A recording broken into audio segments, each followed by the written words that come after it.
You are listening to Fantha tracks. Because of the following special program, Wonder Woman and the Incredible Hulk will not be presented this evening.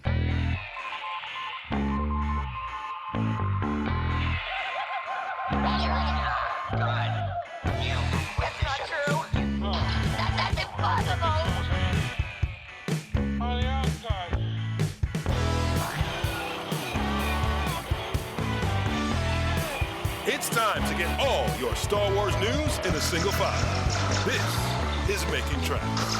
Here are your hosts, Mark Newbold and Mark Mulcaster. That's not true. That's impossible. You're listening to episode 79 of Making Tracks. I'm your co-host Mark Newbold, and joining me today is a man who, if he was a Sith Lord, he'd be Darth Mulcaster. Mark, how you doing? I'm very well, and that, I think, is the most appropriate name I could ever have, personally. I think that's awesome. I was a little bit worried. I almost siffed myself, actually, that you were going to kind of come up with some really bad, nasty Star Wars Sith insult, but you didn't. You took the high ground. I would never do that. So you are clearly the Jedi between me and you, did. so fair play to you. How are you doing, buddy? How's things? Things are good. Another week, as we say this every week, another week has gone like that. It's just disappeared. But it's all been good. It's been busy with Star Wars news. Loads of stuff going on the site as usual. It's been pretty good, I think. How about you? Been a good Star Wars week? Any new stuff come to the house? No, not yet, actually, because it was the last week before payday. It's that lull. Yes. It's a deep inhale before the plunge, as Gandalf said. I got the invoice for my monthly comics, so that's paid. I've spent the last week looking at my book collection and trying to figure out exactly where I've got holes. So I've been trying to kind of like go through and find some of those kind of like things, you know, the vintage kids books, you know, colouring and pop-up books, and R2D2 and C3PO teach you how to work an IBM PC from like 1982 or something, that kind of stuff. So yes.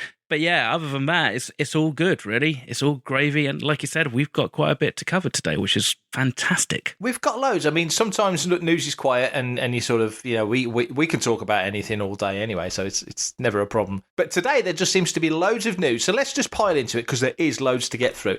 I'm Derek Arnold, and I get my news from Fantha tracks. The Bad Batch.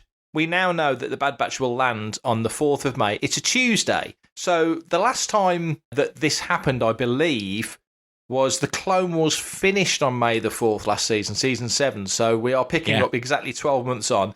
And I don't know, but I would imagine that it will probably hit on Fridays. That seems to be the Disney Plus day, doesn't it? Get the weekend crowd and get everybody talking.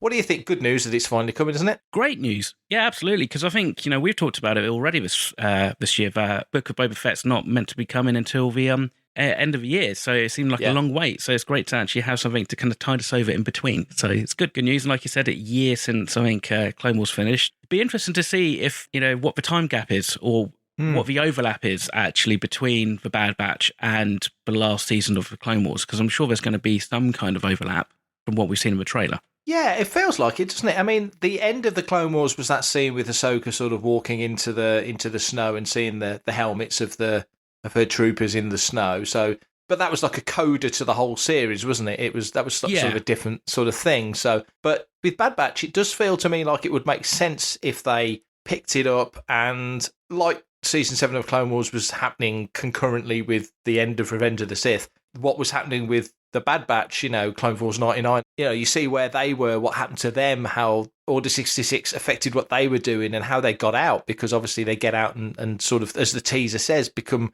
mercenaries and start a life out in that world. And of course, we know from the trailer that we got that Fennec Shand is involved. So there's all the intrigue of learning more about her character 30 years before we see her again in The Mandalorian, and I'm sure there'll be comics and books and all sorts of stuff that fill in the gap because she was quite clearly a successful assassin. So yeah, I'm really intrigued to see what they do with it. Yeah, me too. I think it's going to be a great fun series. So I can't wait. I'm really looking forward to seeing that post Clone Wars era, that just post Clone Wars era that we've seen from the side of Anakin and Obi-Wan, that perspective. But I think this will kind of really get down into the weeds and kind of almost see it from the general population and the clone troopers kind of perspective. So that's going to just offer like a fantastic opportunity to discuss and speculate what else could be happening around the galaxy. Exactly. And talking of clones, and on that subject, two things quickly. The Clone Wars was nominated for an award at the weekend, Children's Animation Award, so it's been nominated for that, so congratulations to all the team involved. But on the topic of clones, another clone that we're all quite fond of, Boba Fett, Temuera Morrison posted an interview with New Zealand news site. Very good 6-minute interview. We've got the audio, so let's have a little listen to the audio from Temuera talking to his New Zealand friends. Please welcome Temuera Morrison. Yeah, nice to be here. Thank you very much for having me. Kia ora, tēnā koutou. Tēnā koe, Tim. Look, before we talk about your movie, we're back in lockdown here, Tim. I mean, it's only Auckland. It's only 3 days, but we'd love some words of encouragement and wisdom from Tim to get us through. What have you got? Well, I can't help you there, sorry. It's just one of those things. I'm in Los Angeles, so I've got the mask on. We're working with shields, masks, rapid tests every 3 days, normal tests once a week.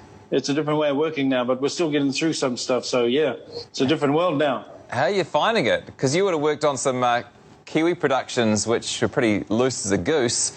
Is it difficult working under those conditions? No, things are still being made. It's just a little bit. You just have to go to work a little bit earlier. They take your temperature. They give you a band so you can stay on set.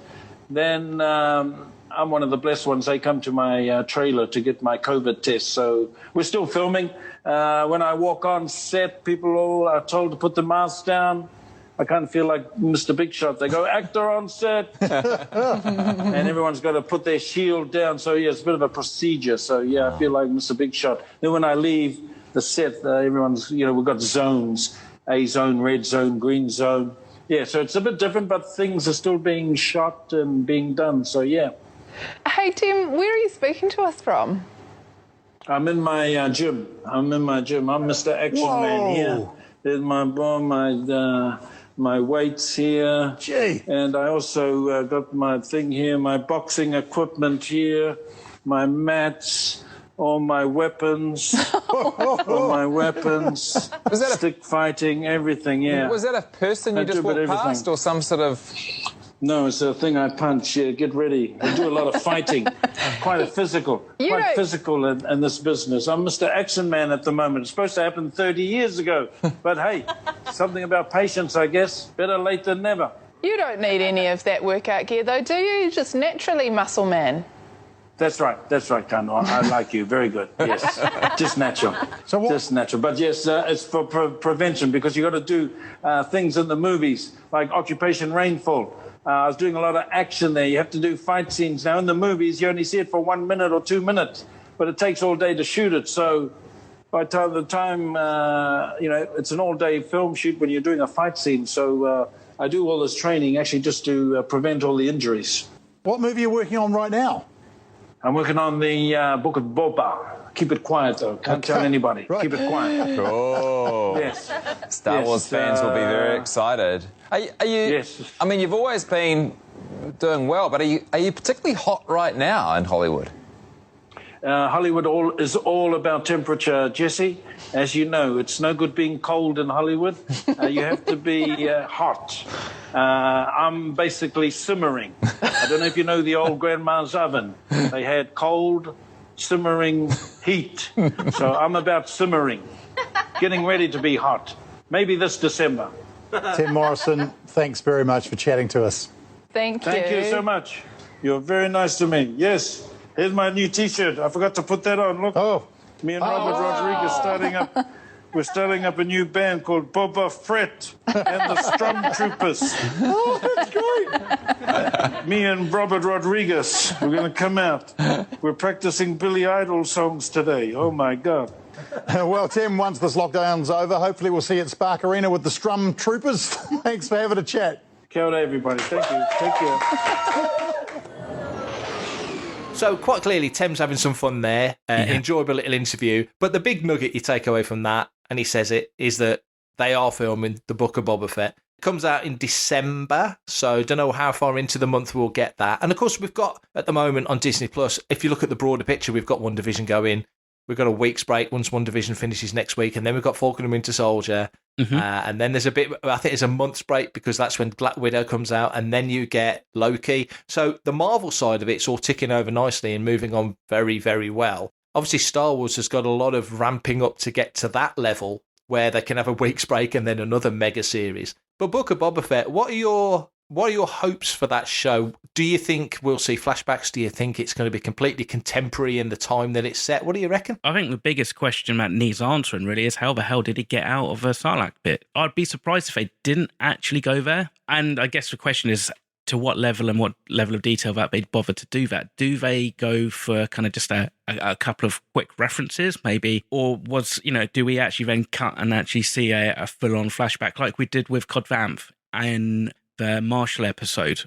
Yeah. So there's, different ways of doing it. It's actually a bit of a blank canvas because really, again, this could go anywhere. I mean, we could almost have like a Tales of Jabba's Palace vibe, potentially, or it could be something completely, totally different. I mean, you kind of think if he's on that throne, is he going to be kind of holding the audiences like Jabba did? And you can imagine people come to him. Or is he still having to kind of consolidate his power and justify his position on Jabba's throne? So there's lots of ways you could kind of spin this. I'm just really excited to see it. And I mean, Temuera looked like he's in good shape and he's got a great workout regime. So whether or not that was partly because of some of the feedback, and unfairly so, I think, that was kind of kicking around from like his appearances on The Mandalorian. But I think it's great. He's a fantastic actor and a great Star Wars personality. So I'm just really happy that he's now back into kind of like the Star Wars fold, as it were, and actually doing active stuff. Yeah, the options they've got in terms of flashbacks and what happens post what we saw in season 2 really is, like you say, it's limitless, because we saw that scene when they went back to Jabba's palace. They rebuilt the palace. It didn't quite work for stagecraft, so they physically rebuilt it, and it looked just pitch perfect to what we saw in Jedi. So that was incredibly well done. No doubts that they could do it if they wanted to. And again, stagecraft, they've got all the options in the world. That tech's only ever going to get better. So I've got no doubt now that because Boba Fett is a helmeted character, that they could quite confidently and quite comfortably go back to certain scenes in Jedi and show it from his perspective. I'm going to say it probably won't turn out to be anything, but that crate dragon in Chapter 9, the Marshal, ate a Sarlacc, right? I've just got a sneaky feeling it ate the Sarlacc. It ate that Sarlacc. Oh, that's really? what I think. And I think that's how Fett got out. I think somehow in all the confusion of the crate dragon attacking the Sarlacc, that was his opportunity to escape. I'm going to say it. It probably won't be, but I think it will make a great a visual moment. Yeah, well, I'll tell you what, actually, then what that does is that also gives him a vested interest as to why he was where he was at Chapter 9 of The Mandalorian, on, overseeing from a distance what was going on. We just think it was purely about the armor, but you could be right. It could actually be because he catches wind that somebody's going to try and take down this crate dragon, and he kind of just wants to kind of see if they actually managed to do it or not. Yeah. So and you made the reference to two things, to Temuera's look in those episodes when he came back. Boba, he's not as trim as he might have been once.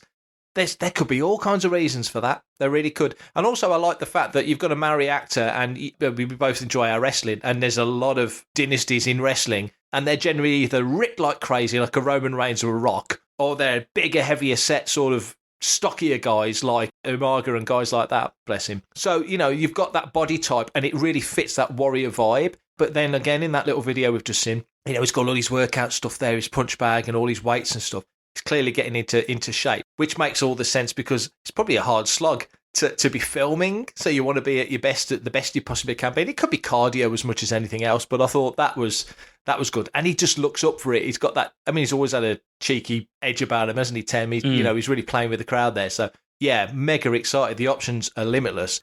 Hi, this is Gareth Edwards, director of the best standalone Star Wars film since Caravan of Courage, called Rogue One. You're listening to Panther Tracks. Enjoy. Somebody else who's in heavy training as well, Ewan McGregor.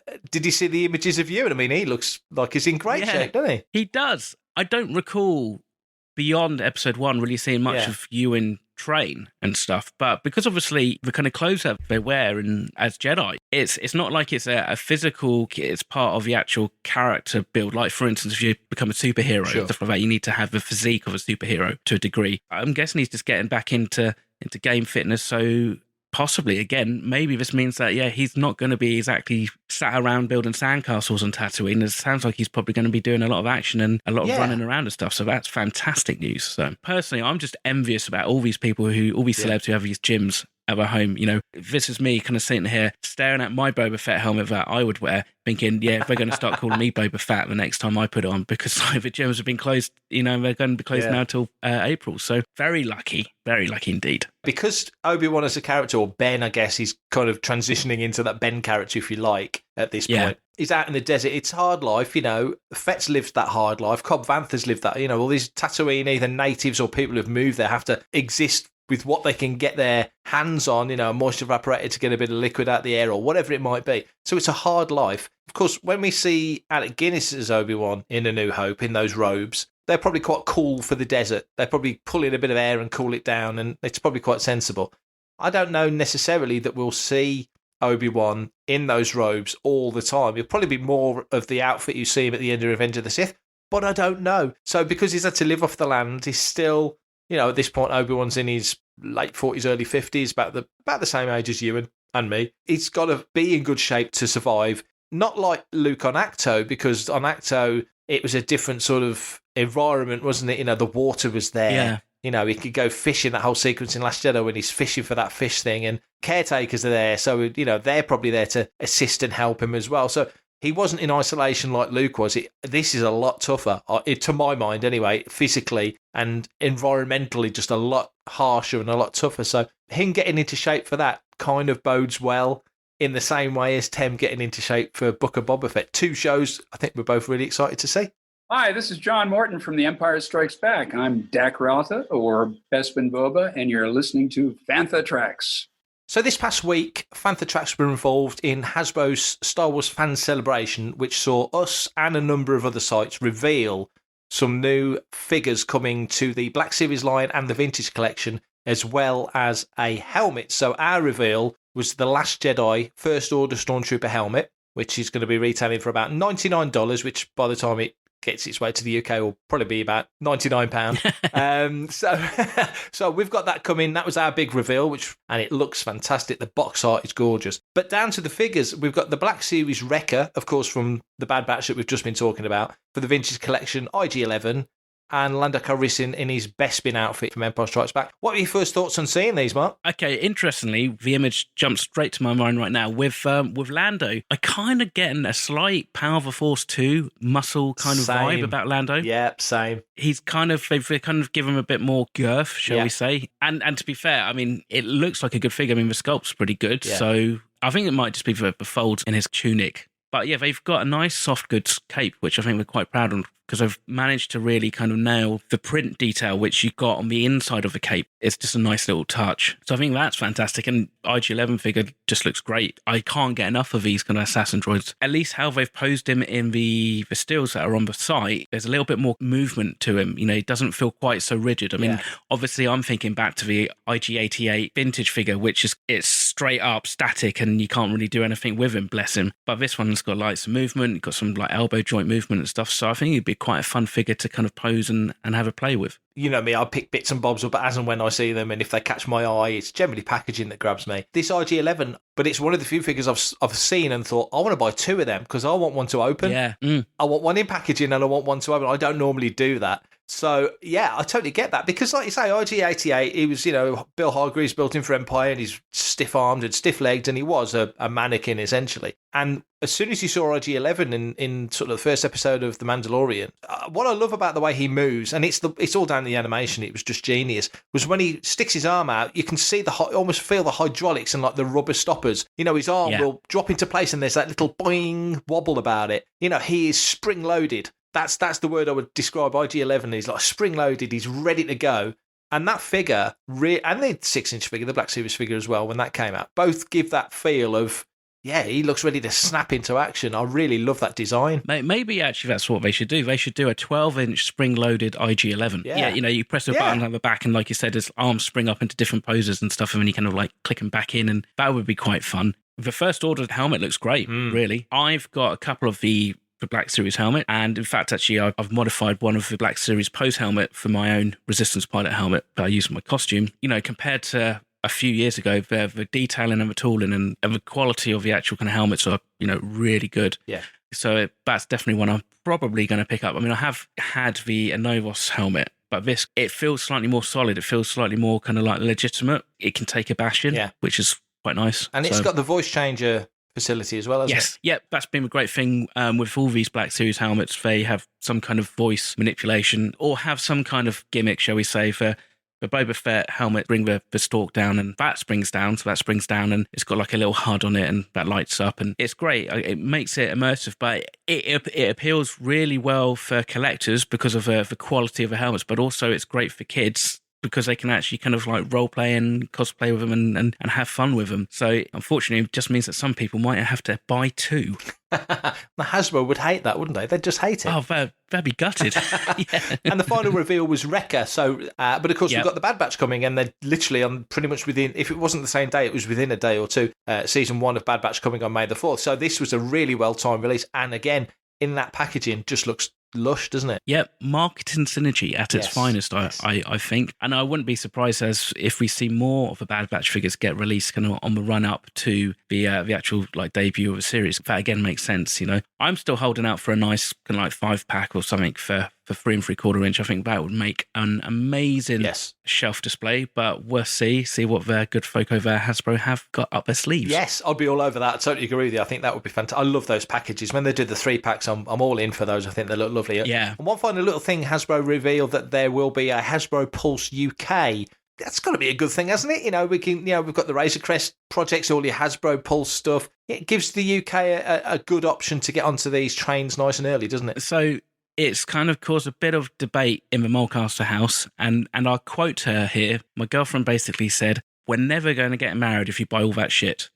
when I mentioned the fact that, it looks like Hasbro Pulse are coming. But yeah, no, it's great because obviously at the moment it's like, was it US and Canada only? And so, they do have exclusives and sometimes they have like restocks and stuff like that, which obviously we can't get hold of. So 2 things. I think one, it really shows how popular the Hasbro figures have really become in the last 18 months to 2 years, and it's going to readdress the balance, which will maybe put a few scalpers' noses out of joint, but hey ho, that's the risk you take. Will definitely be up for a membership for that, I think, because that's going to be great. I think hopefully if the products and the figures and that keep on coming in the droves that they are at the moment. Totally agree. Good reveals, nice to involve fan sites. We were thrilled to be a part of it. Stay tuned to the site and to the podcast. We'll be delving into more Hasbro news as and when it comes. For everything in one location, daily news, reviews, interviews, podcasts, video, and social media feeds, bookmark FanthaTracks.com for Star Wars news 24/7, 365. Mandalorian's great. Yes, it is. Mandalorian's awesome. No, if they did the whole series the way this thing looks like a spaghetti western in space, I would have been all over it because by the way, I liked, I like Blade Runner. Here's what's amazing, what you just said. So I was 12. My aunt and uncle were what they used to call rotoscope artists. Rotoscoping was the original special effects by hand. They would have to hand paint individual frames of movies to do things. And they told me, I said, "What are you working on?" Because I wanted to be in the movies. I was 12 years old. And they go, "We're doing this like really dumb movie. It's basically like a spaghetti western in space. It's called Star Wars. And we're drawing in the laser beams." So literally the people who first worked on the original Star Wars thought it was a spaghetti western in space. And that's what you're picking up on Mandalorian. Clearly Favreau knew that, and that's why he's so great as a director, John. Yeah, and they're like such huge, ridiculous fans of it. So I think it works for me not knowing a lot about it. So then the weight of it, which I didn't understand until the first season came out, and then like this whole new group of people were coming up to me, super polite Star Wars fans.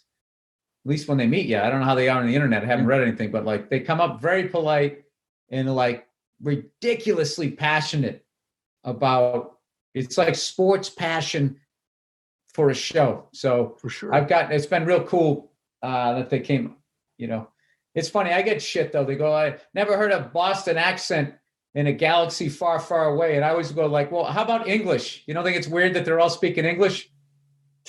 What was the question? The whole thing's ridiculous. There's a Sasquatch. Yeah. And what I love is Han Solo still speaks in English to him. And they both understand each other, but he doesn't grunt like him and he doesn't speak in English to him. But it works. You can't start using that kind of logic in Star Wars or the whole thing falls apart pretty quickly. Exactly. Then they should leave my Boston accent alone. So you just heard there Rob Lowe on his podcast and guest Bill Burr talking about Star Wars and The Mandalorian and all sorts of cool stuff. And in there, two things that I thought was worthy of conversation. One, Rob Lowe's aunt and uncle worked on Star Wars. I had no idea. That's completely come out of the blue and blown me away. And two, I love Bill Burr's take on the accent thing.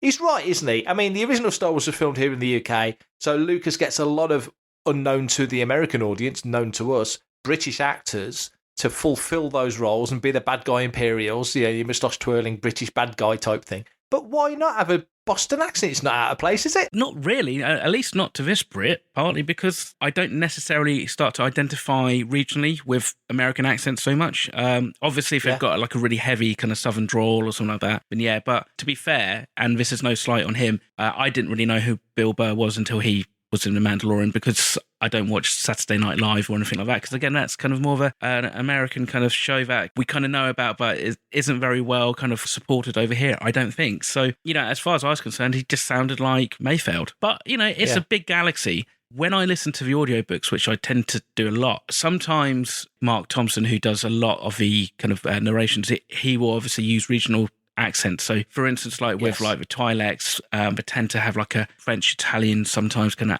accent, and there's like the Russians will use quite heavily for the Chiss in Ascendancy. But every now and again, when they stick in like a Scottish or a Welsh accent, it kind of stands out really, really obvious. But you kind of think, well, Galaxy's going to have loads of different accents and stuff, planet to planet, but also continent to continent. It's just how language and people develop. So it doesn't really bother me too much. I always try and take the character as a whole. Does the person kind of fit the character in respect to like their characterizations and also then their look and, the accent? So at no point did it really pull me out. And I think it's just quite nice to have a bit more extra texture in it. It's all fine by me. The one thing that I don't get is, for example, when they have taken the nationality and transposing that onto the character, to me, if you have a French accent, the relationship to France is completely irrelevant. If you have a character using a Japanese accent, the relationship to Japan is it's nonsensical, because Japan doesn't exist in the Star Wars galaxy. So there's why would you have that? And the Clone Wars did this. You mentioned Mark Thompson does the Twi'lek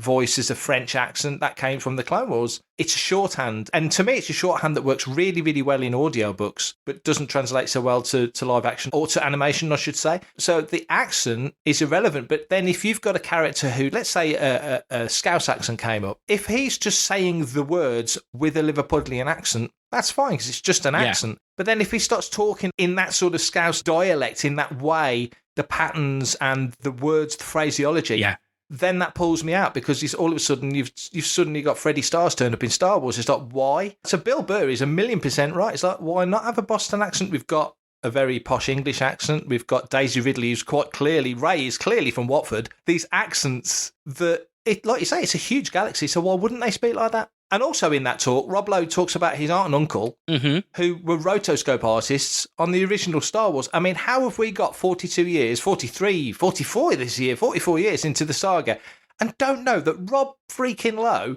80s icon, his aunt and uncle worked on Star Wars? How did that evade us? That blew me away more than what Bill Burr said, really. It's amazing, isn't it? How every now and again, somebody, even somebody will be like, oh yeah, I know somebody who worked on Star Wars, or whatever. And obviously, the more films there are and the more TV shows, that's going to become probably more commonplace. But you just kind of go, wow, that's something that he's kept in his top pocket. You would have thought we would have heard about that. So be interesting to find out exactly who they were, and let's get them on the show. That's a great idea. Let's do. Yeah. That is, isn't it? Yeah. Let's do it. Okay.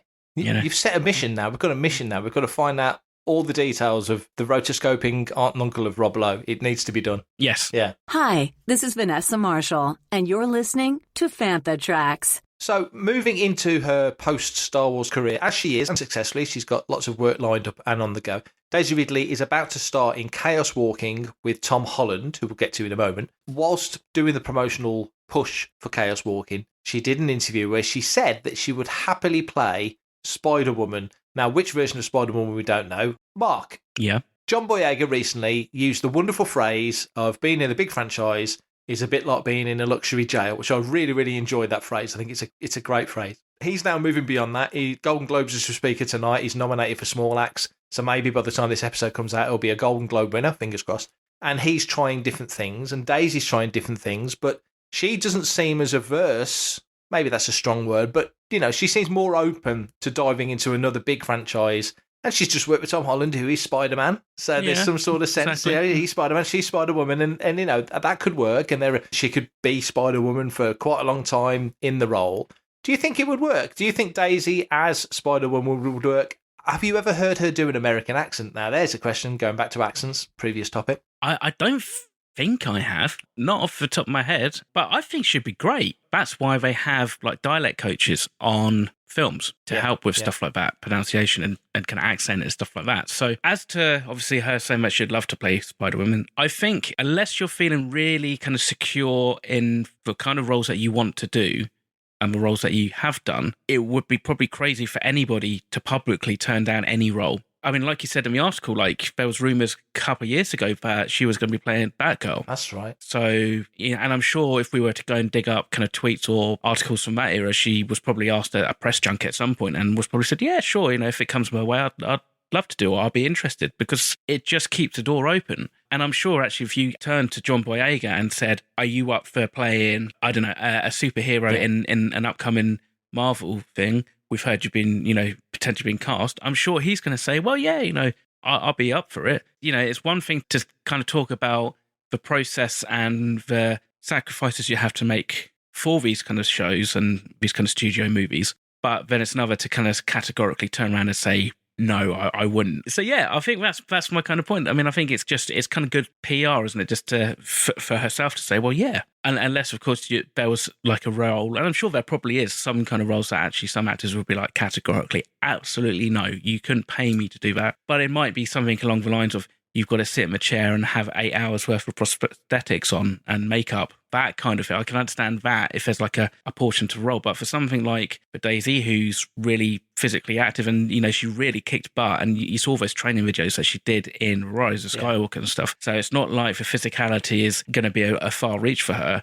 I think why not? She could be great. And it'd be interesting actually to see what the chemistry is between her and Tom Holland in this film that's coming out soon. Yeah, it will. I mean, I think they filmed it a while ago and it's had a few issues and they've done reshoots and such. Yeah, but that's no criticism. Every film has reshoots, and I think with their schedules, I would imagine the scheduling has been the big issue for those guys, because obviously Daisy had done Rise of Skywalker, which I think they turned it around reasonably quick considering the situation that they were in, but nevertheless, significant amount of time. She's moved on to other projects. Tom Holland is crazy in demand because, like you say, of his Spider-Man stuff, and he'd filmed Uncharted, and both, have a lot on their plates. And it will be interesting to see how they bounce off each other. There's a kind of a quirky awkwardness about their first meeting, which is very Tom Holland. I don't know if you've read the interview he did with GQ, but he mentions the first time he met Robert Downey Jr. And went over and he's thinking, doesn't look like I expected him to look, and he goes over and he starts chatting to him, and it's great to meet you. And then Robert Downey Jr. walks in the room and he realised he'd been talking to his stunt double. So, which I thought was that's so Tom Holland.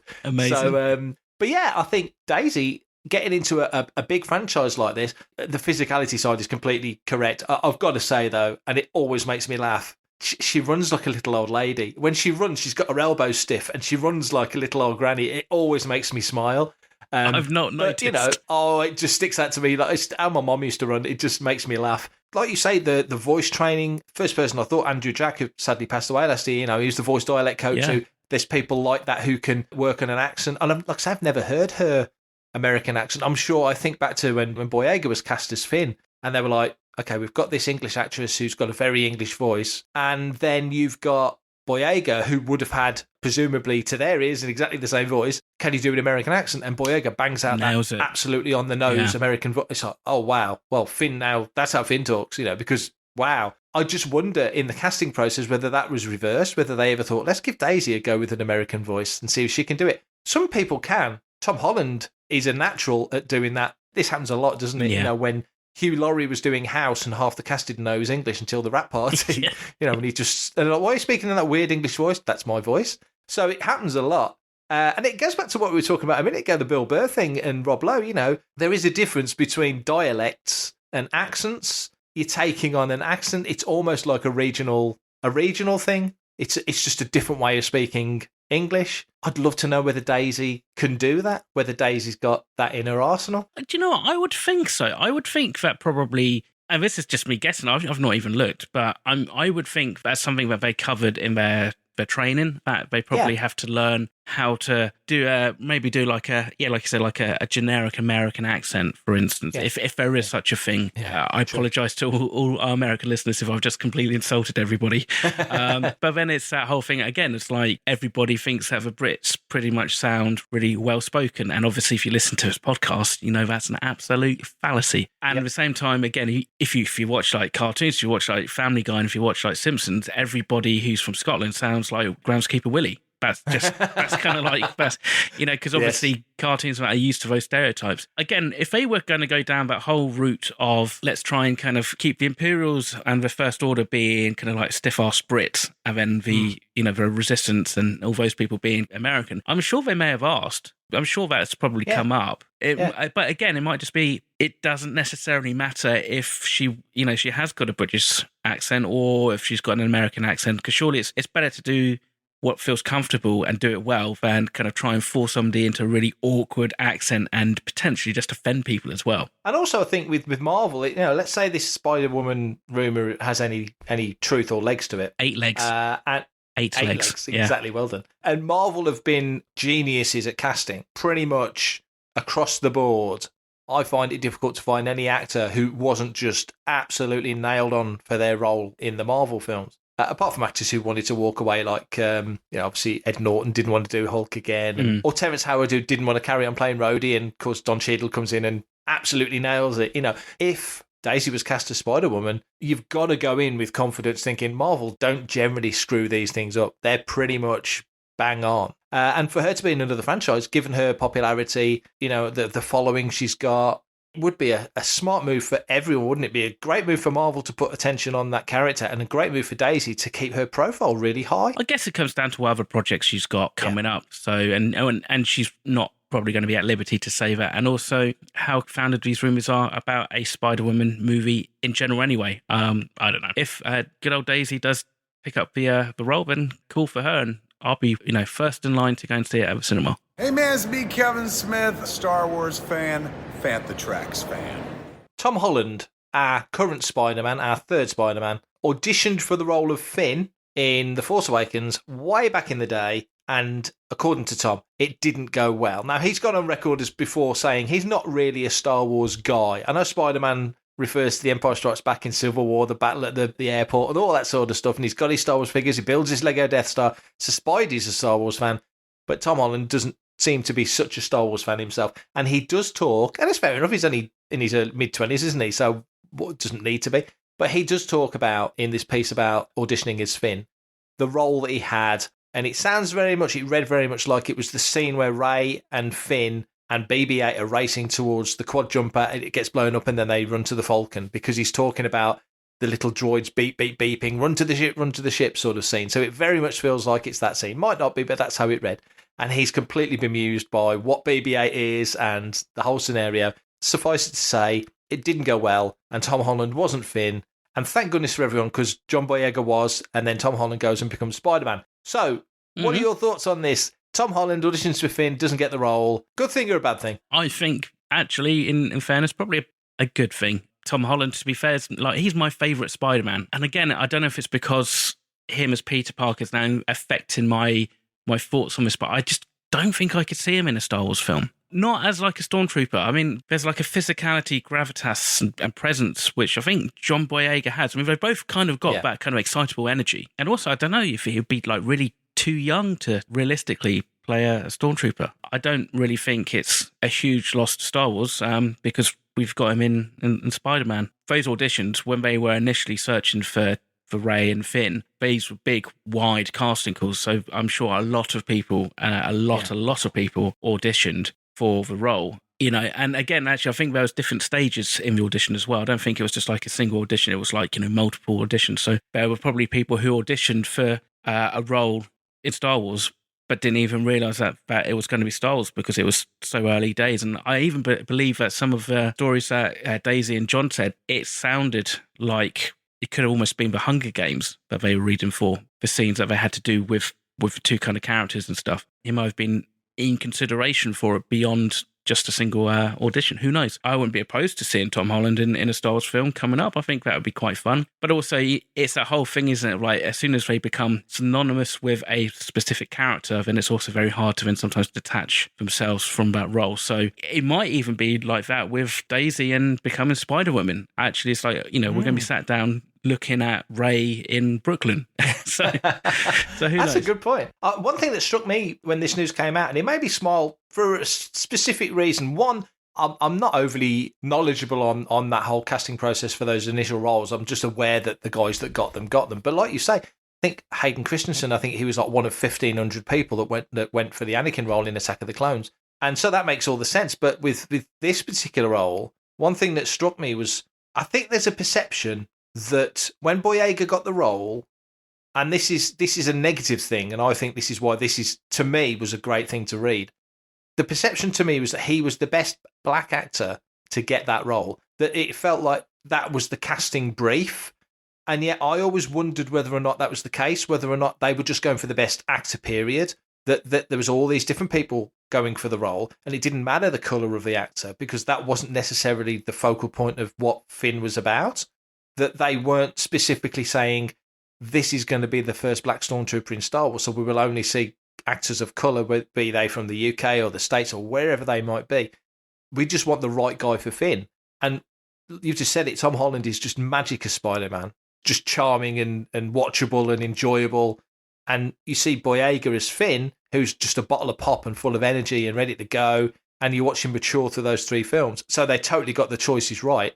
It just made me pleased to very obviously see the fact that it was just clearly they just picked the best guy for the role, and the best guy for the role, regardless of colour or any other factors. Boyega was the guy, wasn't he? Yeah, no, he was. And I think it does depend. I mean, I know friends who've written kind of scripts and have basically said, we will take whoever is the best person. And by that, they haven't even really identified the gender of the character for a specific role. Now, obviously, that's in the indie films, and I'm pretty sure we get some kind of casting notes for. Oh yeah, it was the Kenobi show. It was the 2 female actors or actresses, I should say, that were being cast for the Obi-Wan Kenobi, and yes, they were quite specific in the age and the athleticism and all the obvious things. Yeah, you're right. Yeah, you are right. Yeah. But I mean, I guess it also depends upon. Obviously, at that point, they've probably got an idea that we're going to have Ewan McGregor as Obi-Wan Kenobi and Hayden Christensen as Anakin Skywalker / Darth Vader. There is that thing like, actually, now we can start to fill in the gaps and try and create a bit of diversity in the cast and stuff like that. But potentially, I guess, with your 2 lead roles, it wouldn't have mattered, and I don't think it would have changed anything in my mind, at least to me personally, if Rey was black and Finn was white, as far as I'm concerned. I mean, I'd love to get some of those early audition tapes, like the ones we got from A New Hope, with Kurt Russell and that auditioning for Star Wars. I'd love to see who else. There must be loads of people who auditioned who absolutely ballsed it up, so haven't actually admitted to the fact that they, famous people haven't admitted to the fact that they could have auditioned for Star Wars, because there must be hundreds of people, because you would, wouldn't you? I mean, even if they were the casting kind of criteria came out, we're looking for a male English guy between 28 and 35. I'm a little bit older. I'd throw my hat in the ring, just because you never know. Some magic happens which they weren't expecting, and then suddenly, actually, it turned the whole search and the casting direction on its head. And then you kind of think, well, let's maybe explore this different direction and see where it leads us. So I'm glad they went the way they went, because I wouldn't swap Boyega for anyone. I think he's a diamond, and Tom Holland is completely the right guy for Spider-Man. So everything works out well. Awesome. So we've kind of talked about quite a few different topics today, which is great. Unfortunately, no listeners' question this week again. But, you know, as Mark said last week, our sacks are empty. So if you want to fill our sacks, you can get in touch, and you're welcome to send us an email or a voice message or carrier pigeon, telegram. It doesn't really matter. However you send it, we will read it out. So Mark, do you want to let the good listeners know how they can get in touch if they want to? Nothing would make me happier. And yes, fill our sacks, please. Fill our sacks. And if you want to be part of the action and stay updated on all the latest Star Wars news, visit fanthatracks.com or check out the free Fantha Tracks app through the App Store to follow us on your mobile device. Like I just said, reach out to us, send your email, listeners' questions, radio@fanthatracks.com. Comment, look and share on any of our social media feeds at Panther Tracks, and be sure to subscribe, leave a review on Amazon Music, Audible, Apple Podcasts, Google Podcasts, Spotify, or your podcatcher or smart speaker of choice. And as always, thanks to James Semple for composing the Panther Tracks intro. And if you listen carefully, it's a new intro today. It's a new improved intro, so give it a good listen. Adam O'Brien for our wonderful Making Tracks opening music, and Mark Daniel and Vanessa Marshall for our voiceovers. And just remember, of course, if you want to reach out personally to myself or Mark can be reached on Twitter and Instagram at prefect_timing, and I am on Twitter and Facebook and Instagram as mmulcaster. Mark, have a good week. I'm sure you're going to be busy as always. Yes, there's always stuff going on. I've got a notepad in front of me with things that need to be marked off and ticked, but first job, just mop and clean the living room. That's my big job today. You better get to it, Cinderella. Thank you very much. That's right, everybody else, stay safe, take care, and we'll catch you in the next episode. Coming up next on Fantha Tracks Radio, it's Desert Planet Discs. Hey, Nanako. It's me, Taiko. I'm heading up to the farm today. Anything you need me to bring to your husband's family?